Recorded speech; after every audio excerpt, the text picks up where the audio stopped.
안녕하세요. 매일 새로운 사연을 전하는 읽어주는 사연 라디오입니다. 구독과 좋아요, 많은 공유 부탁드립니다. 오늘의 사연 시작하겠습니다.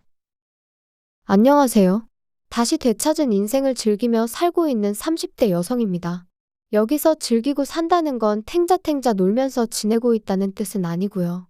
더 이상 남에게 휘둘리지 않고 쓸데없는 스트레스를 받지 않으며 잘 지내고 있다는 얘기예요.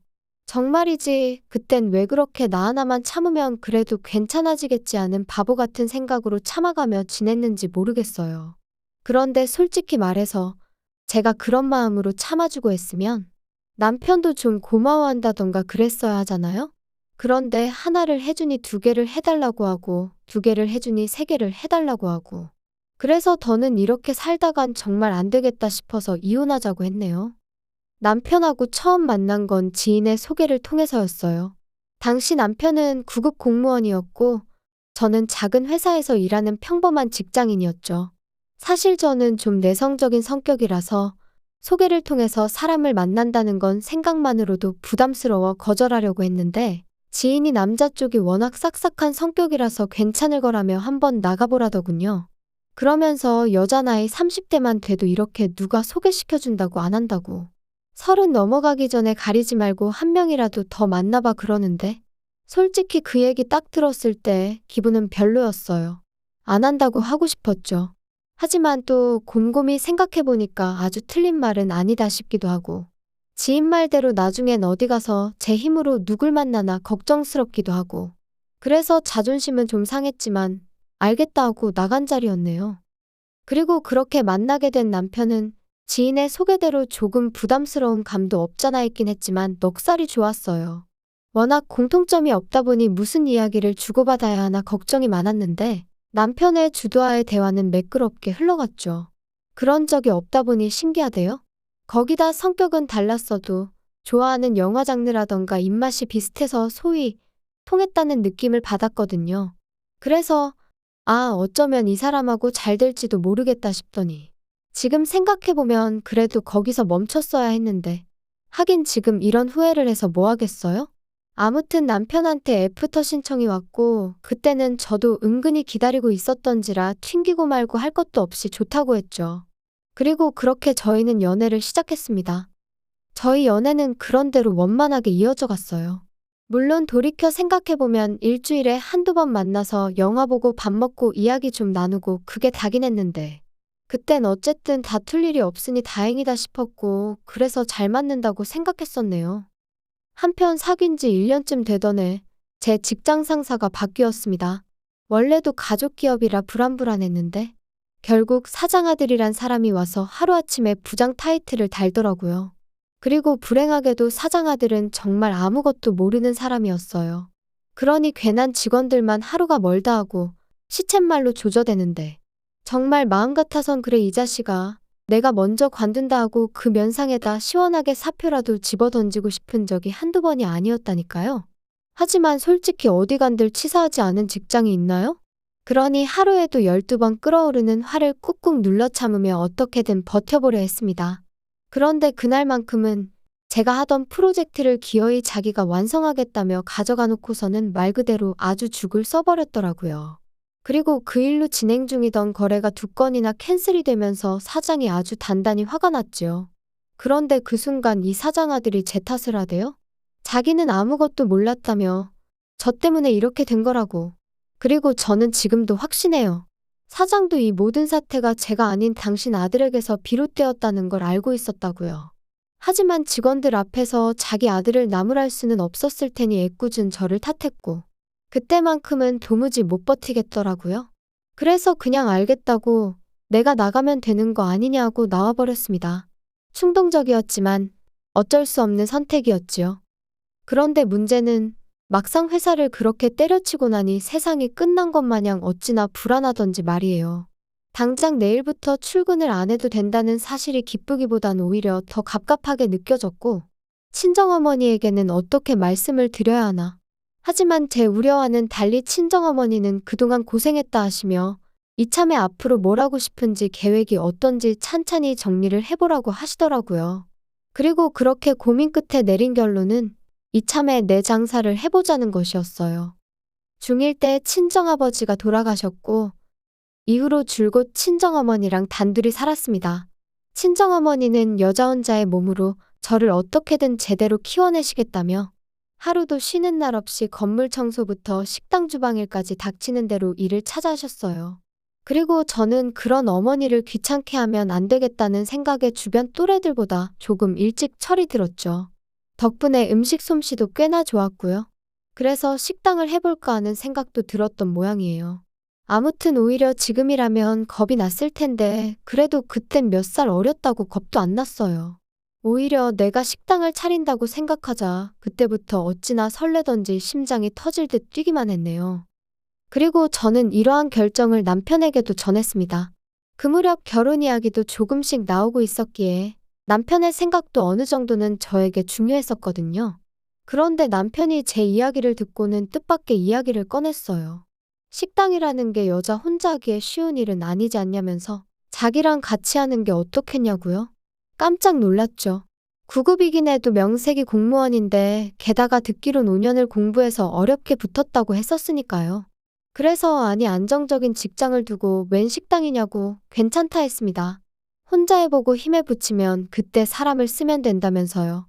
그런데 남편이 실은 자기도 이렇게 공직 생활을 해보니 여러 가지로 힘든 점이 많더랍니다. 조직 문화니 위계질서니 전부 다 버겁다고요. 그러면서 자기가 미국 생활을 해서 그런 것 같다 뭐 그랬는데 그땐 솔직히 안쓰러운 마음이 커서 정말 그런가 싶었거든요. 그런데 나중에 알고 보니까 미국 생활이나마나 어학연수로 반년 다녀온 게 전부였어요. 그래놓고 저한테는 걸핏하면 미국에서는 어떻고 저떻고 미국인들은 어떻고 저떻고 정말이지 그때로 돌아간다면 주절거리는 남편의 입을 탁 한 대 쳐버리고 싶다니까요. 아무튼 그래서 그래 아무렴 남보단 남편이 낫겠다는 결론을 내렸고 저희는 결혼과 동시에 식당을 차리게 되었습니다. 다만 결혼을 앞두고서야 남편이 제 예상보다 훨씬 적은 돈을 갖고 있단 걸 알게 되었기에 제가 식당의 대표로서 남편을 고용하기로 했지요. 물론 당연히 남편도 어머님도 제 이런 결정을 마음에 들어하지 않았어요. 공동으로 창업을 한다더니 어째서 와이프가 사장이 되고 남편이 직원이 되느냐고요. 하지만 남편은 자기 이름으로는 죽어도 대출은 못 받는다 버텼기에 저로서는 어쩔 수 없는 선택이었네요.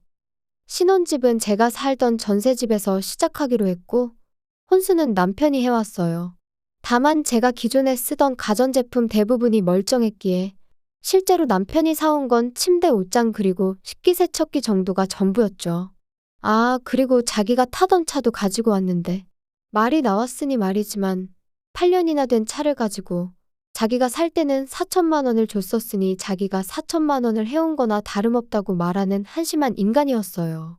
그런데 그때는 그마저도 스스로 모아놓은 돈도 없고 그러니 나를 보기 민망해서 저런 너스레를 떠는가 보다고 정말이지 어떻게든 좋게 봐주려고 했었네요. 아무튼 그렇게 저희는 부부의 연을 맺었고 식당도 개업을 했습니다. 남편은 자기가 손님을 끌어모으겠다며 자기 지인들에게 전화를 돌렸고 그중 몇몇 사람들이 정말로 식당을 찾아주기도 했지요. 이제 와서 다 무슨 소용인가 싶지만 그때만 하더라도 음식은 잘하지만 카운터에 나가기가 쑥스러운 저와 넉살 좋은 남편은 처음엔 꽤나 손발이 잘 맞는 콤비 같았답니다. 그런데 식당을 오픈한 지 반년 만에 남편이 계단에서 발목을 접지르면서 상황은 점점 생각지도 못한 쪽으로 흘러가기 시작했어요. 인정머리 없이 들릴지는 몰라도 발목이 부러진 것도 아니었고 솔직히 3, 4일 푹 쉬면 나을 상황이었어요. 실제로 병원에서도 딱히 해줄 게 없으니 찜질해주고 조심하라고 했고요. 그런데 남편은 계속 욱신거린다. 서 있으면 피가 아래로 쏠리는 것 같다. 정말 오만 가지 핑계를 대가며 앓는 소리 죽는 소리를 해대대요. 그리고는 이참에 한 2주 정도만 쉬면 안 될까 하는데 솔직히 걱정도 되면서 동시에 좀 서운했어요. 왜냐하면 그 무렵 손님이 좀 늘어나고 있다는 게 실감이 나기 시작했거든요. 그런데 뭐 사람이 아프다는데 어쩌겠어요. 참으라고만 할 수도 없고. 그래서 그래. 이 사람도 공무원 공부부터 계산해보면 거의 10년 가까이를 쉼없이 달려왔구나. 그러니 본인도 쉬고 싶은 거겠지. 라고 제 스스로를 납득시키며 남편이 원하는 대로 2주간의 휴가를 주게 되었지요. 그런데 막상 2주가 지났는데도 남편은 계속해서 앓는 소리, 죽는 소리를 멈추지 않았습니다. 아무래도 신경이 어떻게 된 것 같네 하면서 막상 병원은 가지도 않고. 그리고 그때부터 조금씩 요령을 피우더니 나중엔 보니까 남편은 카운터에서 핸드폰이나 하고 있고 반면에 저는 온갖 일을 떠안고 있더라고요. 식당 열기 전에 장을 보는 일부터 시작해서 재료 손질에 요리의 마감까지. 아침 9시부터 저녁 11시까지 저는 가게에 매여 있는 몸이었어요. 하지만 남편은 걸핏하면 아는 사람이 근처에 왔다 하니 얼른 나갔다 오겠다. 이 사람도 다 나중에 우리 손님 될 사람이다. 나는 그냥 사람을 만나는 게 아니고 영업을 하는 거다. 핑계도 가지각색, 난리도 아니었지요. 그리고 저는 그런 남편과 말다툼을 할 여유조차 없었어요. 아니 솔직히 말하면 있어봤자 별로 도움도 안 되는 인간, 차라리 안 보이는 게 낫다고 생각한 적도 있었죠. 하지만 저도 사람이니 그날은 어째서인지 뺀질거리는 남편에게 한마디 하지 않고는 그냥 넘어가지 못하겠더라고요. 그래서 남편더러 언제까지 그럴 거야? 식당 일이 하기 싫으면 차라리 일자리를 구해서 출근을 해. 이게 지금 뭐 하자는 거야? 당신이 생각하기에는 당신이 지금 당신 밥값을 하고 있는 것 같아? 밥값이라니 너는 무슨 말을 그렇게 하냐? 여자 혼자 식당 하는 거 사람들이 알아봐. 그럼 무시해 너. 근데 내가 이렇게 떡하니 카운터를 지키고 있으니까 진상 손님도 없고 얼마나 좋냐?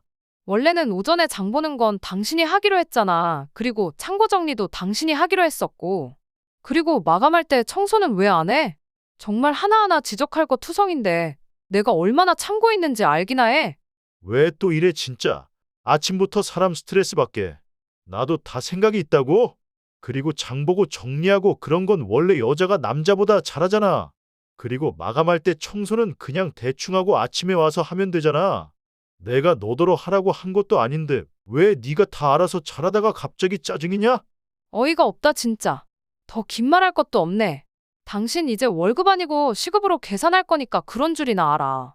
뭐? 야, 그게 네 마음대로 되는 줄 알아? 내 동의가 없으면 어차피 못 바꿔. 그래 그럼 당신 관둬 그럼. 때려치면 되겠네. 저는 남편이 관두지 않을 걸 알고 있었어요. 막말로 자기가 어디에 가더라도 지금처럼 편히 일을 할 수는 없을 거란 걸 누구보다 본인이 잘 알고 있었을 테니까요. 그리고 계약서가 어쩌고 하는 남편에게 바로 이튿날 서류 준비해서 들이밀었습니다. 그러자 남편이 저더러 자기가 제가 하루아침에 회사 때려치고 나올 때 보통이 아닌 건 알았는데 진짜 지독하다면서 정 떨어진다고 빈정거리더군요. 한편 그 무렵 어머님은 어머님대로 하루가 멀다 하고 전화를 해오셔서는 현철이 말이 식당 장사가 그렇게 잘 된다면서? 물가도 많이 올랐고 저희가 원래 박리담회라서 많이 남지도 않아요. 박리담회는 무슨 아무렴 네가 뭐 손해봐가면서 장사하는 건 아닐 거 아니냐? 그런데 좀 섭섭하다. 그렇게 돈 벌어서 다 뭐 하려고? 시부모 주는 용돈은 계속해서 제자리냐? 어머님, 아시다시피 물가가 많이 올랐잖아요. 그런데 음식값은 물가 따라 올릴 수도 없다 보니 정말 남는 게 많이 없거든요. 이해 좀 해주세요. 야, 이해나마나 네 말대로 물가가 많이 올랐으면 우리 용돈도 올려주는 게 맞지? 내가 친구들 만나면 창피해서 할 말이 없어. 내 친구 미숙이는 그 집 며느리가 얼마 전에 명품 지갑 사줬다더라. 솔직히 속이 터졌죠. 남편이 하도 뺀질거려서 어머님한테 제발 따끔하게 한마디 좀 해달라고 몇 번이나 부탁을 드렸었는데 그럴 때마다 나몰라 하시던 분이 물가가 올랐으니 용돈도 올려달라는 게 남편이 누굴 닮아 뻔뻔한가 했더니 원인이 여기였나 싶기도 하고. 그런데 문득 든 생각이 마침 식당에 일손이 부족해서 일할 사람을 구하고 있었거든요. 그리고 시댁에서 저희 식당까지 거리가 버스로 30분 정도로 그렇게 멀지가 않았어요. 그래서 남편한테 어머님이 얼마 전에 용돈 얘기하시던데 혹시 식당에 오셔서 일 좀 도와주시면 어떨까? 그러면 내가 급여는 신경 써드릴 수 있는데. 너 지금 우리 엄마 부려먹으려고 그러냐? 제정신이 아니네. 내가 공짜로 도와달라고 한다는 거 아니잖아. 내가 그렇다고 어머님한테 뭐 힘든 일을 부탁드릴 것도 아니고 서빙만 좀 도와주시면 되는데. 됐다 됐어. 시어머니 어려운 줄을 모르고 야, 그럴 거면 장모님 들어와서 일하시라 해. 우리 엄마는 이미 일 다니시잖아. 거기다 거리도 훨씬 멀고. 그러니까 어차피 하시는 일 딸 식당에서 하시면 되겠네. 억지 좀 쓰지 마. 그리고 난 좋은 뜻으로 꺼낸 얘기인데 당신이 그렇게 싫다니. 알겠다, 알겠어. 못 들은 걸로 해. 진짜 뭐 말을 못 하겠네. 그런데 거기서 끝이 아니었어요. 지금도 저는 제가 그렇게 지나친 말실수를 했다고는 생각하지 않는데 남편은 뭐가 그렇게 약이 올랐던 건지 기어이 저희 친정어머니한테 전화까지 드려서는 저희 가게가 지금 일손이 부족하네 어쩌네 해가며 저희 어머니더러 와달라고 했더라고요. 그리고 친정어머니는 사위까지 나서서 와달라 하니 거절을 못하시고 알겠다 하셨고 아무튼 그래서 친정어머니가 저희 가게 일을 도와주시게 되셨어요. 친정어머니한테 죄송하고 감사하기도 하고 못난 딸이 따로 없었죠. 그런데 황당한 건 남편이 저희 친정어머니를 대하는 태도였습니다. 제 생각은 그래요. 이따금씩 남편의 지인들이 오는 경우가 있었는데 그럴 때 굳이 그 앞에서 장모인 저희 어머니를 부려먹을 이유가 뭐냔 말이죠. 오히려 우리 장모님이다. 인사들 드려라 하는 거면 모를까? 하지만 남편이 보이는 태도는 어떻게든 내가 이렇게 떵떵거리고 지낸다는 걸 과시라도 하고 싶은 것처럼 보였고 그러다 결국 저희 어머니가 일하신 지 8개월 정도 지났을 때였어요. 제가 잠깐 자리를 비운 사이에 저희 어머니가 정말 처음으로 주문을 잘못 받으셨는데 그걸 가지고 다른 손님들도 다 있는 자리에서 소리를 질렀던 모양입니다. 다른 아르바이트생이 남자 사장님이 좀 심하시다며 저에게 귀뜸을 해줘서 알았으니 망정이지. 그래서 그날 남편한테 네가 뭔데 내 어머니한테 소리를 질렀냐니까. 공은 공이고 사는 사지. 집안에서나 장모님이지 가게에서는 엄연히 그냥 일하는 아주머니 아냐? 그리고 어느 식당이건 간에 일하는 사람이 실수를 하면 한 소리 듣는 건 당연한 거지. 공이고 사고 장모님이면 상황이 어떻건 간에 그냥 장모님이지. 나는 뭐 할 말이 없어서 당신 지적 안 하고 그동안 오냐오냐 봐준 줄 알아? 그리고 당신이 뭔데? 식당 내에서 당신이 도대체 뭔데 어머니한테 소리를 질러? 대표는 엄연히 나야. 소리를 질러도 내가 질러. 이야, 그 코딱지만한 가게로 드디어 유세를 떠는구나, 네가. 남편과 저는 그날만큼은 정말 주먹만 오가지 않았지. 크게 싸우게 되었고 그때 이후로 저는 이따금씩 이혼 생각을 하게 되었습니다. 하늘의 맹세코 결혼을 통해 그 어떤 이익을 바란 것도 없었고 그저 다른 사람들처럼 안정된 가정을 꾸리며 평범한 인생을 살고 싶었을 뿐인데 어디서부터 어떻게 꼬여버린 건지 제 스스로가 한심하더라고요. 한편 친정어머니도 그날 일로 충격이 크셨는지 결국 한 달쯤 지나 그만 나오고 싶다 하시대요. 일부러 그런 건 아니겠지만 당신도 사람인지라 마음이 상했다 하시며 온 가족이 한 공간에 있어서 좋을 게 없는 것 같다고. 씁쓸한 어머니의 표정을 보고 있자니 얼마나 죄송스럽고 우라가 치밀던지. 아무튼 저는 그런 어머니의 마음을 조금이라도 달래드리고자 퇴직금이라고 말하면 좀 그렇지만 유럽 여행을 생각해냈어요. 평생 일만 하시던 어머니셨으니 이참에 저도 눈 딱 감고 한열을 어머니랑 같이 쉬어볼까 생각한 거죠.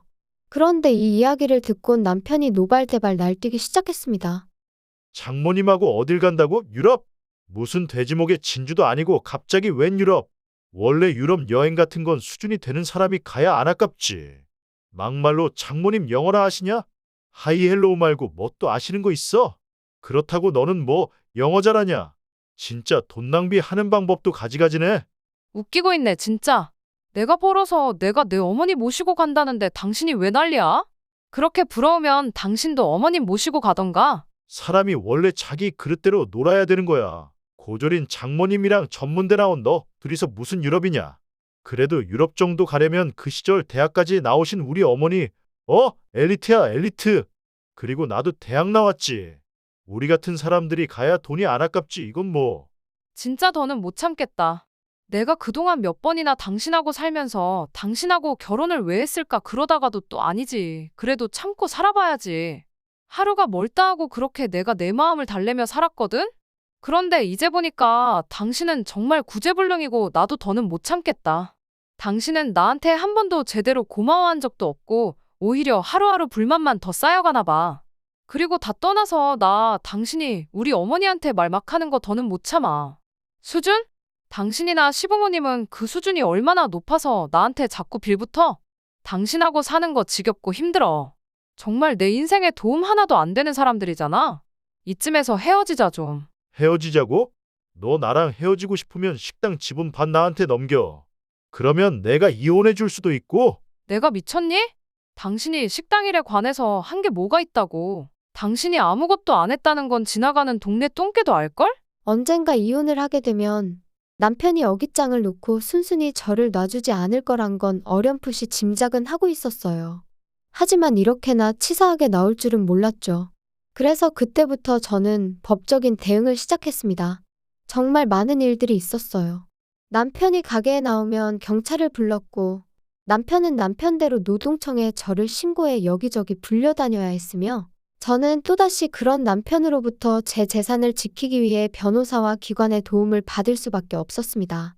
그리고 그런 와중에 이혼 소송까지 해야 했으니, 정말이지 눈물은 눈물대로 흐르고, 욕은 욕대로 나오는 날들이었네요. 그뿐인가요? 그런 와중에 시부모님은 시부모님대로 핸드폰이고 가게고 전화를 해대서는 악담을 퍼부어대지. 친족이란 이유로 그때는 경찰의 도움도 받을 수가 없어서 예전에 빌려가신 돈으로 고소를 하겠다니까 그제서야 잠잠해지더군요. 아무튼 제 예상보다 이혼은 훨씬 어려운 일이었고 2년이란 시간 동안 저는 원형 탈모가 생겼을 만큼 지독한 고통을 감내해야만 했습니다. 하지만 결국 법은 제 손을 들어주었어요.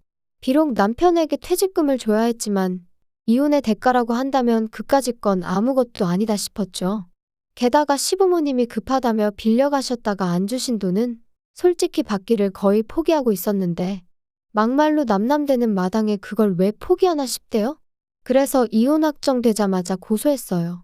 시부모가 약속이 다른 애였전에 해댔지만 예전과는 상황이 달라졌으니 자기들도 큰 소리만은 못 치더라고요. 아무튼 그래서 싹 다 받아냈으니 여러 가지로 몇 년 묵은 채증이 한 번에 내려가는 심정이었지요. 한편 그렇게 완전히 남남이 된 이후로 남편의 소식은 한동안 들은 바가 없었어요. 그러다 얼마 전 지인의 지인이 전하기로는 시부모랑 같이 지방으로 내려가서 식당을 차렸는데 망했답니다. 왜 망했냐고 물으니 처음부터 남편은 카운터 볼 생각뿐이 없었고 그러니 재료 손질부터 서빙까지 전부 다 일하는 사람을 썼던 모양이에요. 그러니 뭐 막말로 남는 게 있었겠어요? 게다가 시부모님 집으로 담보 잡아 그걸로 권리금 1억인가 주고 들어갔었다던데. 지방에서 권리금 1억이면 그것도 보통이 아니거든요. 아무튼 뭐 들으면 들을수록 한심한 생각만 들고 동시에 갈라서길 정말 잘했다. 정말 잘했다. 뒤늦게나마 제 스스로에게 너 참 용기 내길 잘했다. 멈추지 않길 잘했다. 그렇게 말해주게 되대요. 저를 올가매는 남편이란 작자를 끊어내고 난 지금 저는 그 어느 때보다 훨훨 날아다니는 기분이에요. 혹시 여러분 주변에도 여러분이 앞으로 나아가는 걸 시샘하고 어떻게든 끌어내리려는 사람이 있나요? 그렇다면 저는 가차없이 그 사람과의 인연을 끊어내시라 말씀드리고 싶어요. 사실 인연을 끊어낸다는 게 결코 쉬운 일은 아닙니다. 순간순간 마음이 약해질 때도 있고요. 내가 잘하고 있는 건가 하는 의구심이 들 때도 있거든요.